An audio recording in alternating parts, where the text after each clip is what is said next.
সন্ধ্যাবেলায় এই কাজটি করুন, বাস্তু দোষ এবং বিপদ একেবারেই কিন্তু কেটে যাবে। আমাদের দৈনন্দিন জীবনে কিন্তু অনেক সমস্যা দেখা দেয়, যেমন আর্থিক সমস্যা, পারিবারিক সমস্যা, বাস গিয়ে যে কোনো সমস্যা কিছুটা হলেও সৃষ্টি হয় বাস্তু দোষ থেকে।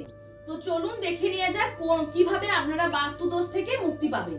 নিম পাতার ধোয়া, বাস গিয়ে সন্ধ্যাবেলায় যদি ধুনোর সাথে যদি আপনারা নিম পাতার ধোয়া দেয়া যায় তাহলে কিন্তু বাস্তু দোষ অনেকাংশে কিন্তু কমে যায়। লবণ ব্যবহার করুন যখন বাড়ি পরিষ্কার করা হয়, তো যখন বাড়িতে আপনারা ঘর মুছবেন তখন সেই জলে কিছুটা পরিমাণ লবণ মিশিয়ে নিন।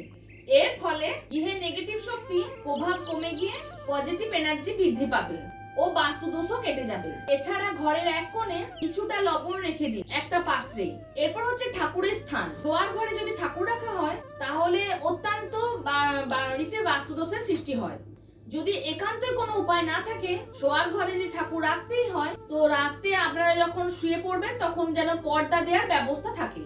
এছাড়া ঘরে যদি ভাঙা ঠাকুরের মূর্তি রাখা হয় এতেও বাস্তুদোষ সৃষ্টি হয়। এরপর হচ্ছে ঘরে রাখার গাছ। যেসব গাছ ঘরে রাখা হয় তার মধ্যে যে কোনো একটি গাছ অবশ্যই ঘরে রাখুন। ঘরে রাখা গাছ যে শুধুমাত্র শরীর ভালো রাখে তা নয়, এটি বাস্তুদোষও কাটিয়ে তুলতে পারে। তো এই ছোট ছোট টিপস গুলি করুন, অবশ্যই আপনারা কিন্তু ফল পাবেন। বাস্তুতে নেগেটিভ শক্তি কেটে গিয়ে পজিটিভ শক্তি বাড়বে। তো আজকের ভিডিও এখানেই শেষ করলাম, দেখা হচ্ছে আবার নেক্সট ভিডিওতে।